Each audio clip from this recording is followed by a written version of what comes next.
tal? Aquí nuevamente sus psicólogos favoritos en un capítulo más, el número 16. Ahora sí que nuestros dulces 16. Aquí nuevamente la psicóloga Elisa Choza, el psicólogo Eduardo Ochoa y un servidor, Eduardo del Ángel, acompañándolos aquí para entender, comprender y darles todas las herramientas o información relevante o importante sobre la salud mental. Y el tema de hoy va a tratar precisamente sobre las corrientes que hay dentro de la psicología. Como les platicó Elisa en el capítulo anterior, ya al final nombró algunas de las corrientes con las que los psicólogos trabajamos. Y de hecho, si ustedes empiezan a investigar, hay 4 escuelas que iniciaron todo esto. ¿No? Digo, mayormente, como nosotros diríamos, Papi Freud, nos abrió mucho el camino y de ahí se derivaron muchas otras, pero él inició con el psicoanálisis y de ahí partió del conductismo, lo que es el sistémico y el humanismo, ¿no? Durante el capítulo vamos a estar hablando de ellas y sus subcategorías, por así decirlo, o de las cuales se deriva las diferentes otras corrientes, ¿no? Y con esto, con esta introducción, chicos, ¿cómo es que ustedes eligieron la corriente humanista? ¿No? Como ya les hemos hablado en capítulos anteriores, los 3 tenemos la maestría en psicoterapia humanista, ¿no? Entonces, ¿por qué no iniciar con la nuestra? ¿Cómo es que ustedes eligieron el humanismo? Eli. ¿Yo? Uy, no, yo Échale. voy a empezar a balconear. Pues, aquí hay que ser honestos y sinceros. Pues realmente yo llego a la maestría o elijo el humanismo, no tanto porque yo dijera, quiero estudiar humanismo, sino porque platicando realmente yo quería ir, o lo que buscaba era algo clínico. Sin embargo, por azares del destino, me encuentro con algunos colegas en el camino y platicando me dijo, no, es que yo a ti te veo como más de humanismo y te voy a recomendar tal maestría que yo sé que te va a encantar y bla, bla, bla. Y pues realmente yo llegué como, o sea, sí con una noción de qué era el humanismo, pero pues una cosa es saber por encimita qué es y a otra cosa pues ya de lleno entrar, ¿no? a toda una corriente psicológica y una ideología completamente distinta a lo que pues es un enfoque puramente clínico, ¿no? Entonces, realmente así fue. Yo llegué por azares del destino y fue una grata sorpresa. Eso sí lo puedo decir. Fue muy, muy transformador. Me abrió un panorama muy, muy distinto a como yo me imaginaba que iba a ser, ¿no? Muchas gracias, Eli. De nada. Tocayo. Bien, pues hablando de balconeadas, en mi caso, yo estaba completamente inclinado por la psicología laboral. Era lo que a mí me llenaba, lo que a mí me gustaba, pero siempre, así como a Eli, me decían que tenía quizá como la vocación de más hacia lo clínico, a pesar de que yo no lo tenía tan claro, ¿no? Y fue hasta que me fui de intercambio y conocí los enfoques humanistas, porque en mi universidad no se manejan tan comúnmente como en la Universidad Autónoma de Yucatán. Y hasta que los conocí, me enamoré, de verdad me quedé completamente impactado por eso y me sentí muy identificado. Creo que fue eso. Además de que yo había tenido procesos terapéuticos con esos enfoques y me di cuenta de los alcances que había tenido en terapia y de cómo también podría yo proyectarlos en mis pacientes. Esa fue la razón por la cual los elegí. Yo creo que desde que salí de la facultad me pude inclinar más claramente y bueno, hasta que estudié la maestría ya fue algo completamente claro para mí. Y tú, Lalo, cuéntanos, ¿cómo llegaste al humanismo? Yo llego porque un maestro siempre decía, no, es que yo utilizo mucho humanismo, yo soy humanista, y parte de las clases que él daba, utilizaba las estrategias. ¿No? Dice, a ver, no solo se las voy a enseñar en el pizarrón, ustedes las van a vivir. ¿No? Entonces, creo que fue ya en como en séptimo semestre, cuando me tocó verla, y pues prácticamente fue la última corriente que vi, y fue la que dije, no, esta es la que más me gusta, ¿no? Porque ahí comparto con Eddie, yo igual decía que laboral, yo como que decía, yo me veo en una oficina, pero conforme fue avanzando, exactamente conforme yo iba teniendo esta materia y mi servicio social, como que se fue compaginando y ya fue que dije, a ver, espérate, creo que sí me gusta laboral, pero esa parte también me llama, también me gusta.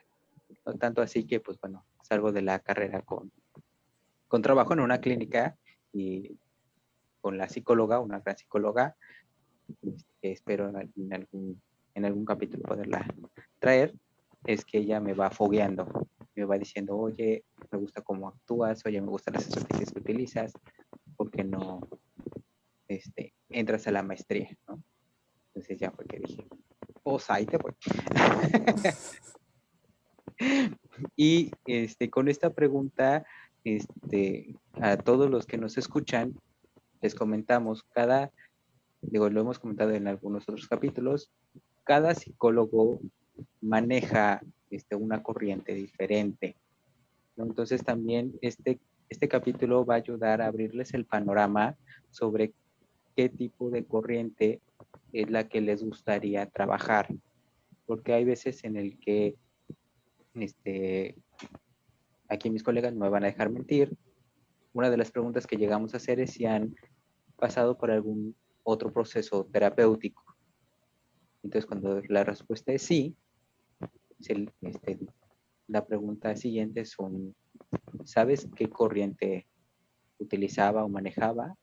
Y mucha gente, la persona dice no, o dice es que no me sirvió o no era lo que yo estaba buscando.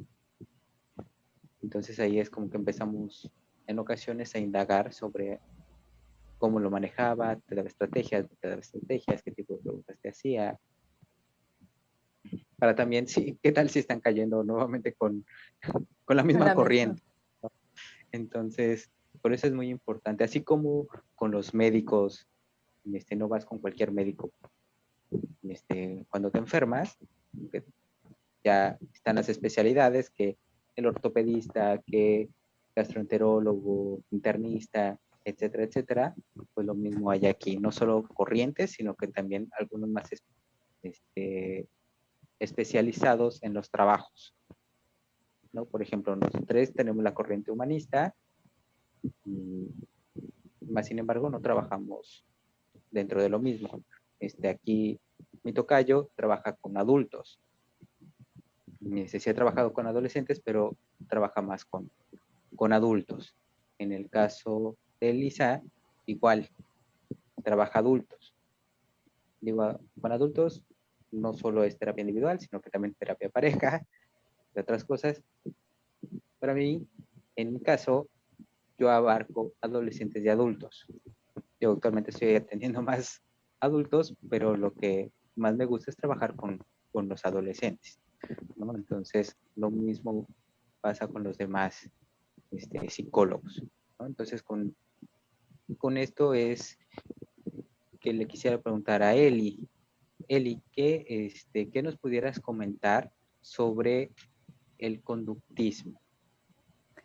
Bueno, pues la escuela del conductismo, valga la redundancia, se enfoca mucho en cómo se forma la conducta. Es decir, si todos fuimos a la prepa en algún punto, los que no, bueno, en algún punto igual habrán escuchado de ciertas cosas o ciertos términos que maneja el conductismo, y aunque no hayan ido o sea, aunque no hayan estudiado la prepa, no hayan llevado la materia de psicología, lo escuchamos o lo vivimos desde que somos chiquitos.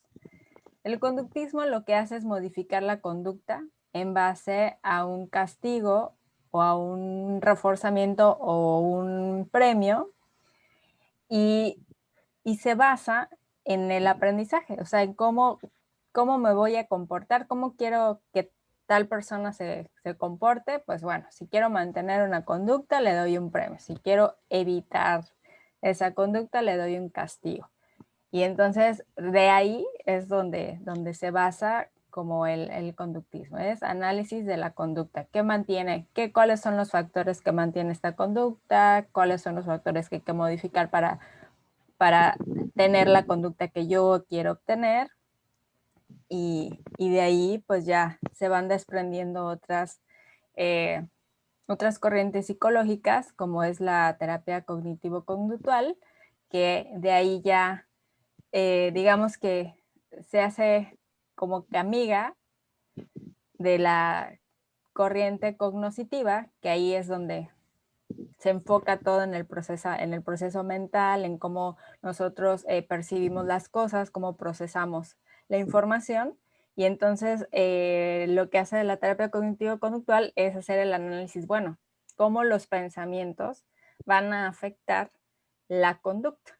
O sea, en pocas palabras, se basa en el principio del aprendizaje, es decir, aquellos comportamientos, emociones y pensamientos, porque para la corriente cognitivo-conductual está relacionado el pensamiento, la emoción y la conducta. Es decir, lo que yo pienso es como me siento, y como pienso y siento es como yo voy a actuar.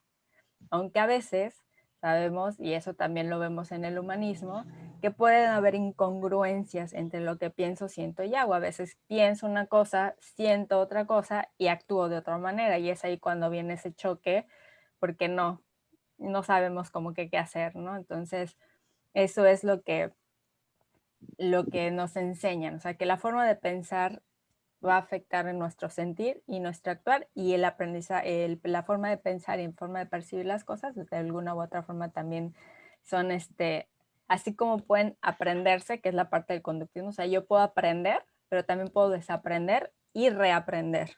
Es decir, si yo antes hacía algo porque aprendí a hacerlo de chiquita a lo mejor, puedo dejar, o sea, quitar ese aprendizaje y reaprender de una forma que me sea más sano, más útil para mí. Y también está la terapia racional emotiva, que se desprende también de la terapia del conductismo, que son de la segunda ola del conductismo. Y entonces ahí lo que va a suceder es, o la base o el fuerte de eso, es el debate de las creencias, ¿sí? O sea, es hacer un debate de todos. De repente nosotros, hay un lema en la terapia cognitivo-conductual que es: no es las cosas las que nos agobian, sino cómo interpretamos las cosas. Entonces, nosotros podemos tener errores del pensamiento, es decir, percibimos las cosas de una manera equivocada.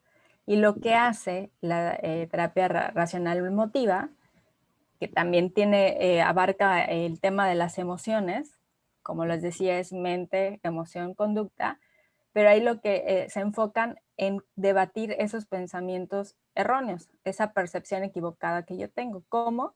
Buscándole una lógica, es decir, ¿qué evidencias tengo para creer tal cosa? No, pues es que el otro día yo pasé por la calle y saludé a Eddie y Eddie no me saludó, seguramente ya le caigo mal, seguramente está enojado conmigo y si ya no me quiere volver a hablar y yo ya me inventé toda una historia y entonces eso hace que yo me sienta mal, que me sienta triste o me sienta enojada porque Eddie me dejó de hablar y quién sabe por qué. Y entonces conductualmente, ¿qué hago? Pues yo ya no le dirijo la palabra tampoco, o le hago una grosería, le saco la lengua, ¿no? Entonces, lo que hace esa terapia es, a ver, vamos a hacer un análisis. ¿Estás segura que Eddie no te saludó porque está enojado contigo? ¿Tienes pruebas de que Eddie está enojado contigo? ¿Hay alguna razón por la cual Eddie puede estar enojado contigo? ¿No será que Eddie quizá estaba distraído y tenía otras cosas que hacer y no te vio? Porque puede suceder. Y entonces es como que debatir esa idea y entonces ya cuando voy, no, pues sí, sí es cierto, Eddie tenía el celular en la mano, posiblemente estaba pensando en algo, estaba escribiendo y no me vio. Bueno, entonces como ya hay algo lógico que me está diciendo el por qué cuando yo le hice así a Eddie no me saludó, entonces yo ya me siento más tranquila y entonces posiblemente, y solo posiblemente, mañana le hable por teléfono a Eddie para decirle vámonos por un café. Y así es como funciona la terapia cognitivo-conductual de grandes rasgos. Ok, muy buen Ay, especificado. Eddie, qué malo eres. Sí. No te vuelvo a saludar. Estaba distraído. Obviamente estaba distraído. O sea, ni tú siquiera me sabes. hizo caso. A ver, No, ¿cómo pero lo por puedo eso no te saludé, interpretar? porque estaba distraído. Ok. No, me Directo. refiero al ejemplo, no ahorita. Yo creo que ahorita dije, ok, No, fíjense, no, ahí está. Podemos hacer un ejemplo ahí buenísimo ahorita, está. ¿no? Más claro. Ni el agua. Vamos a terminar aquí dando sesión terapéutica en el Ándale. Sí, capítulo. contención. Y, ándale. Y Eli, ¿hay alguna restricción de edad para ese tipo de corriente? ¿Hay algo en específico que tú digas, no, este tipo de personas o de este tipo de personalidad ¿No? pueden tomar esta terapia? La pueden tomar cualquiera desde niños, hay terapia cognitivo-conductual para niños.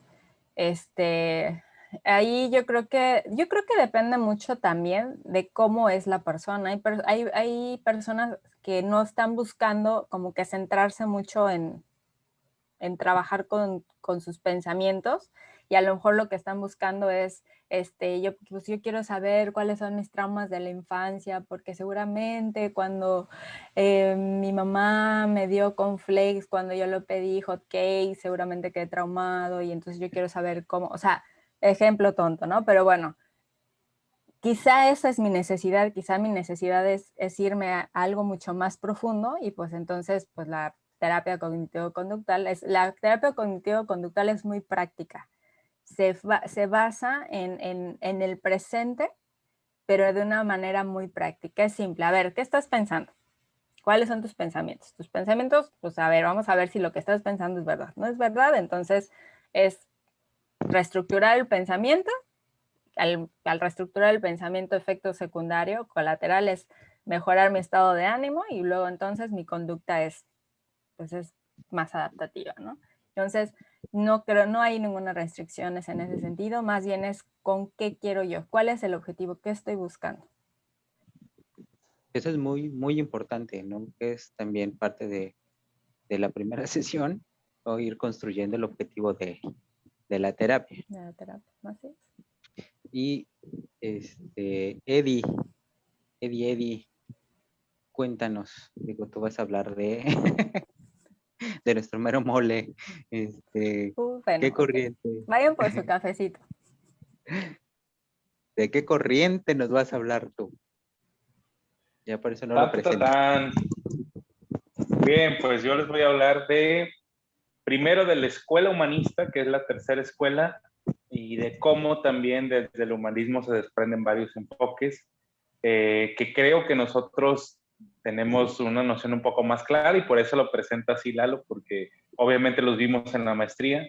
El humanismo, que es, insisto, la tercera corriente, la tercera fuerza, así se le nombra, porque vino posteriormente del psicoanálisis y del conductismo y vino como que a dar un poco más de frescura, digamos, a lo que ya se conocía.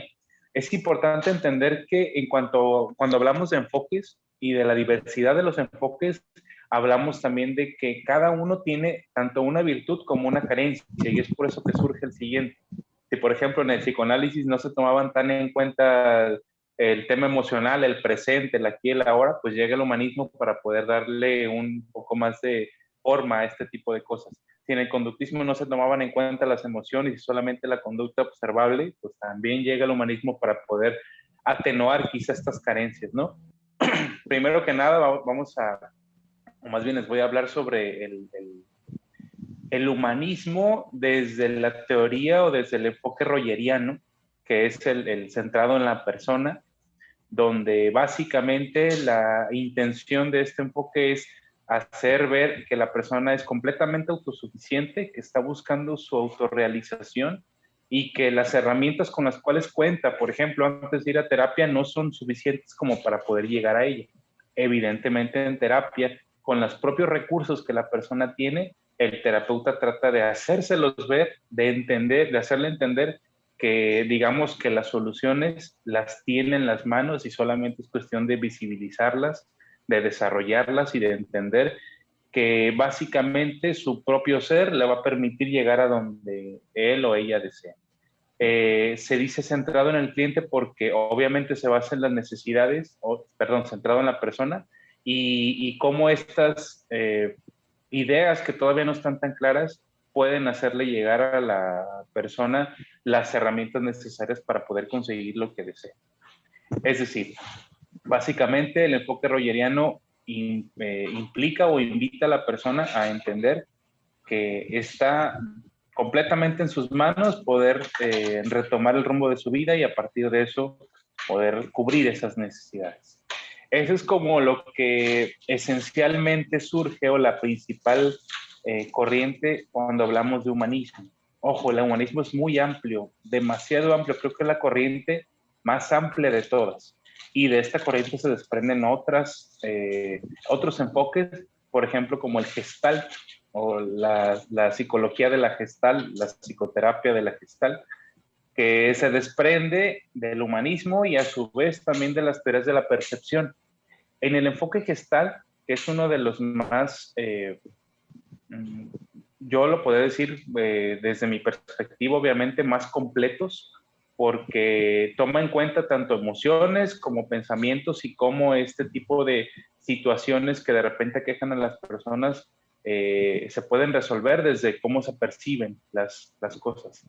En este enfoque se toma muy en cuenta la parte emocional. La parte emocional creo que es la esencial dentro de este enfoque porque se le da mucho peso a lo que la emoción genera en la persona y cómo esta emoción puede llegar a hacerlo tomar decisiones no adecuadas o tomar decisiones muy adecuadas siempre y cuando hay una gestión, una buena gestión de estas emociones. Hay uno de los principales preceptos de la Gestalt que es el de figura fondo, donde el paciente llega a terapia con una idea de lo que quiere trabajar y de repente se da cuenta de que en el fondo hay algo más profundo que se puede tomar en cuenta para poder hacer un proceso mucho más completo. Entonces, también dentro de la naturaleza del mismo enfoque existen muchas técnicas. Creo que es el enfoque que más técnicas maneja o que son un poco más claras al momento de trabajar en psicoterapia y que permiten también a la persona darse cuenta, que es uno de los principales conceptos. Una vez que la persona se da cuenta de cómo su situación lo lleva a tomar ciertas decisiones, empieza a cambiar y modificar tanto conducta como pensamientos y como la gestión de las emociones para que esas decisiones que tome sean mucho más acertadas, más adecuadas. Importa mucho también entender que vamos a hablar de una manera muy superficial de los enfoques, porque hablar de cada uno nos llevaría un podcast completo. Entonces, es como una idea muy general. También les voy a hablar del enfoque que particularmente a mí me gusta más y con el cual trabajo, además del Gestalt, porque lo complemento con Gestalt, que es el existencialista. El enfoque existencialista se desprende de la filosofía existencial y obviamente del humanismo, pero su raíz etiológica y etimológica vienen más desde la filosofía existencial. Autores como Nietzsche, como Sartre, como personas que hicieron mucho, pero desde el punto de vista filosófico, alimentan al enfoque existencial. En el enfoque existencial básicamente se busca que la persona entienda o se dé cuenta cómo el estar peleado o no estar de acuerdo con su existencia y con lo que en esta está sucediendo lo lleva a generarse un problema. Es decir, las circunstancias que vive la persona simplemente son. El punto es dotar a las personas de las herramientas para que no haya una disputa con lo que sí es y que la persona aprenda a vivir las cosas como vienen, que no se pelee literalmente con su existencia y que obviamente, desprendido de las herramientas que desarrolla en terapia, pueda entender cómo afrontar esa existencia de una manera mucho más sana. Obviamente es un enfoque muy, muy complejo. Hablamos de algo que viene desde la filosofía y que pues obviamente sí importa mucho aterrizar. También se trabaja a nivel emocional y también se trabaja a nivel cognitivo, pero esencialmente el trabajo viene en hacerle entender o comprender a la persona cómo puede vivir su existencia o su vida de una manera mucho más sana, siempre y cuando también aprenda a aceptar lo que en ella existe. Eddie, aquí te hago la misma pregunta que le hice a Eli. ¿Hay alguna restricción, algo que profundice el ir con alguien con enfoque humanista o salir corriendo de ese enfoque? Pues no, como tal, no, Lalo. Y, por ejemplo, se trabaja tanto con niños como con adultos, adolescentes. No creo que haya, y no conozco alguna restricción en particular con estos enfoques. Quizá, por ejemplo, puedo imaginarme que sea un poquito más complicado trabajar desde el existencialismo con niños, aunque es posible, pero como tal una restricción no creo que la haya, porque son terapias muy flexibles para poder trabajar cualquier situación.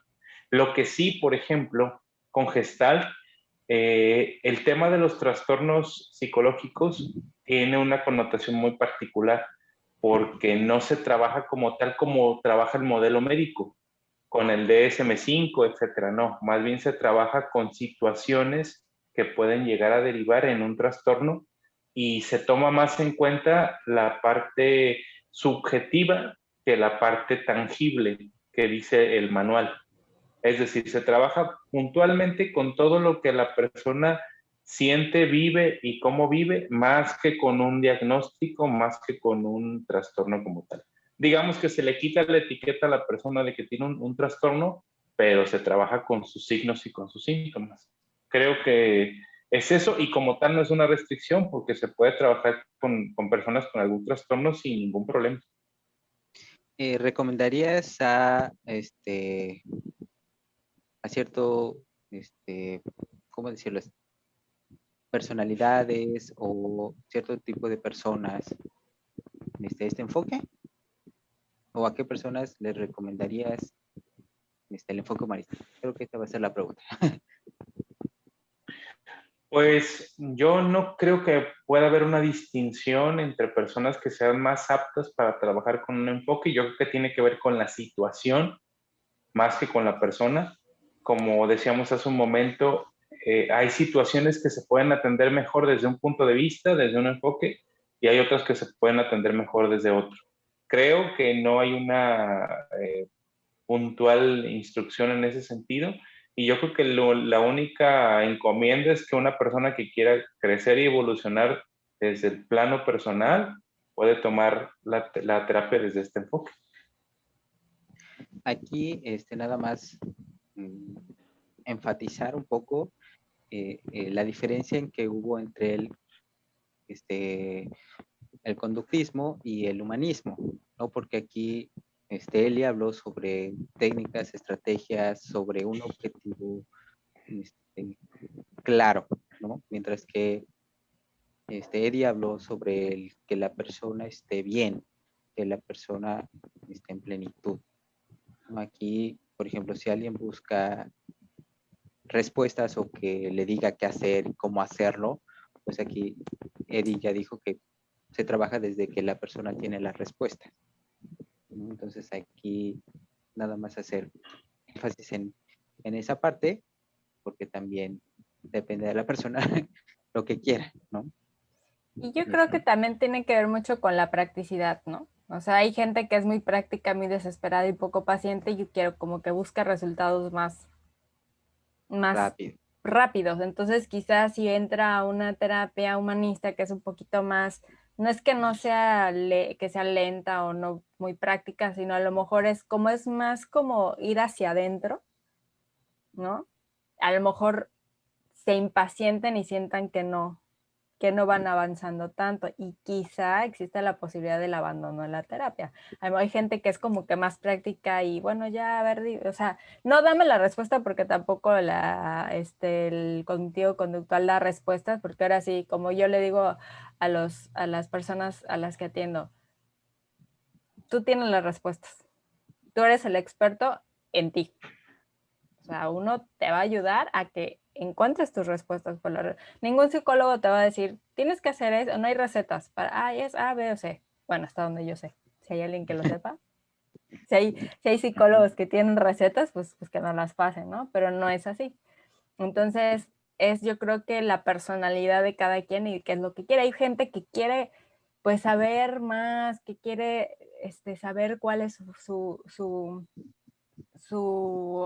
fin en este mundo, o cómo puede llegar o sea, como que ya van muy perfilados o con el objetivo muy claro de qué es lo que quieren. Y entonces eso va a hacer que quizá permanezcan o se adhieran a un tipo de terapia que otro, ¿no? Quizá esa persona que va buscando practicidad y llega a una corriente humanista, pues va y la abandona. O alguien que quiere saber o que va más con situaciones existenciales o con problemas existenciales, llega al conductismo y pues no es lo que está buscando y hay un abandono, ¿no?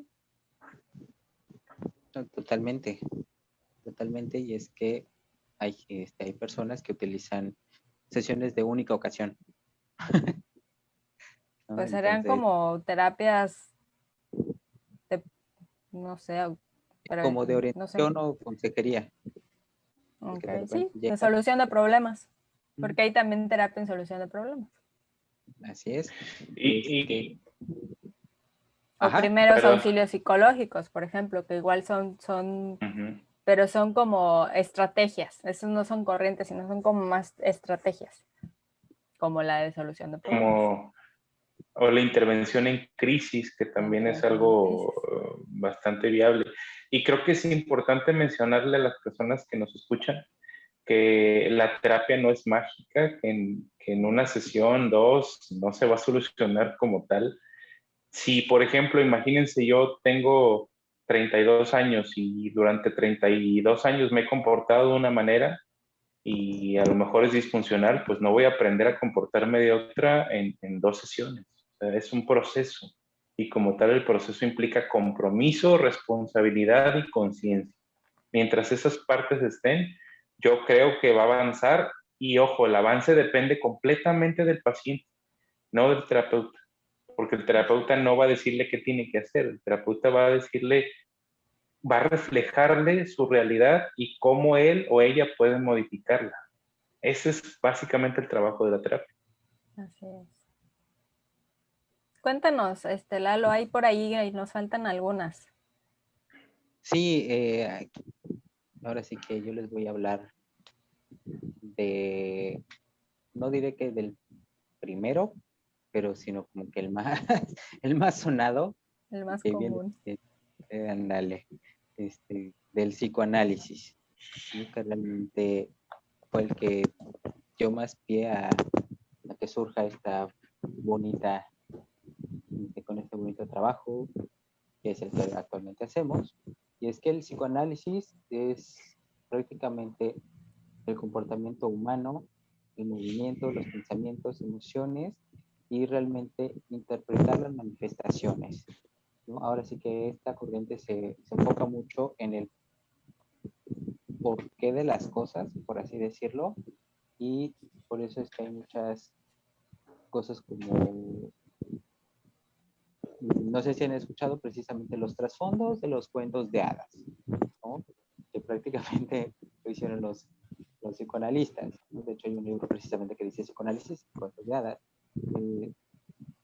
que realmente son terapias muy largas, ¿no? De 1, 2 años. Claro, también depende del motivo de consulta. Entonces volvemos a lo mismo, ¿no? Que llega a haber abandono, porque dependiendo del tipo de proceso que quiera la persona, ¿no? Y aquí se trabaja igual como toda corriente, niños, adolescentes, adultos mayores, y siempre es de escucha activa y de interpretación, ¿no? Entonces, igual es al que todo el mundo ubica por el diván. Ese diván que no importa qué corriente utilice, siempre preguntan por el diván. Y de ahí, pues bueno, empezaron a ejercer más fuerza y también generó la parte de la corriente sistémica, ¿no? Que realmente si ustedes buscan, va a estar la escuela de Palo Alto, ¿no? Que también fue enfocada también a lo que es la terapia familiar y de pareja, que pues viene precisamente, como el nombre lo dice, de los sistemas, cómo está funcionando toda la persona, ¿no? Desde el lugar que ocupa cada persona dentro de el rol familiar o el sistema dentro de la pareja, ¿no? Eso se enfoca mucho directamente del cuál es el mecanismo que mueve todo tu sistema o el sistema de los demás. Y de ahí está la terapia breve o de emergencia, que nuevamente, digo, aquí no vamos a decir que haya una corriente mejor que otra, para nada. Digo, eso ya depende de cada persona y de cómo lo vea, sino que es puntualizar cómo se trabaja cada una, ¿no? Por ejemplo, como ya hicieron énfasis en cómo trabaja el conductismo y cómo trabaja el humanismo, dentro del sistémico, pues igual no llega a ser tan larga la terapia, a menos que se abran varios procesos, porque igual durante un mismo proceso terapéutico pueden salir más cosas, por lo que decimos que se alarga la terapia. Pero en este caso, como bien dice, terapia breve, pues sí llega a ser más corta que una conductivo-conductual o conductual y de un humanismo y sobre todo del psicoanálisis. Entonces, estar muy pendiente de el tipo de terapia que quisieran para ustedes. Realmente eso es a lo que les invitamos y nuevamente, como se les comentó en el capítulo anterior, así como checan las licencias de los nutrólogos y de los médicos, también chequen de su especialista en la salud mental, ¿no? Así como hay psiquiatras que están capacitados para dar consulta, pues bueno, ellos también tuvieron no solo la parte médica, sino que también parte de la salud, enfocados en la salud mental. No se vayan con cualquiera. Realmente no se trata de ventanear a nadie, simplemente es así como cuidan precisamente de su salud física, orgánica, pues también cuiden su salud mental. Chicos, algo más que les gustaría compartir a nuestros escuchas. Pues nada más como conclusión, el hecho es importante sí conocer el tipo de corriente con el cual yo quiero trabajar o con cuál quiero experimentar, porque también hay que tomar en cuenta que una cosa es lo que yo leo y otra cosa es lo que yo vivo, ¿no? A lo mejor en los libros se escucha de una forma muy distinta, pero al momento de vivirlo, pues ya no es tanto como yo esperaba, ¿no? Que también es válido. Y tomar en cuenta que es algo, o sea, el hecho de conocer varias corrientes, al menos desde la parte del, como terapeutas, pues nos ayuda también a tomar ciertas cuestiones de otras terapias, o sea, ciertas técnicas que a lo mejor podemos utilizar y modificar o aterrizar desde nuestro enfoque, que eso también es algo muy, muy bueno porque nos da como una apertura, ¿no? Ya no estar como caballitos así, sino que nos abrir un poquito el panorama y decir, bueno, de repente yo soy humanista, pero utilizo algunas técnicas conductistas para hacer, a tratar tal situación, ¿no? De repente, pues, hay ciertas situaciones o ciertos clientes o personas que requieren un poquito más de análisis del inconsciente, del pensamiento inconsciente. Ah, bueno, entonces agarras algunas técnicas del psicoanálisis, ¿no? Entonces, más que nada es eso, el que conozcan un poquito más y que se atrevan a experimentar, porque también si no se atreven, pues nunca lo van a saber, ¿no? Y realmente de los que hayan probado o intentado, también compártanos sus experiencias, compártanos cómo les ha ido. Yo sé que como pueden haber muy buenas experiencias, también hay malas.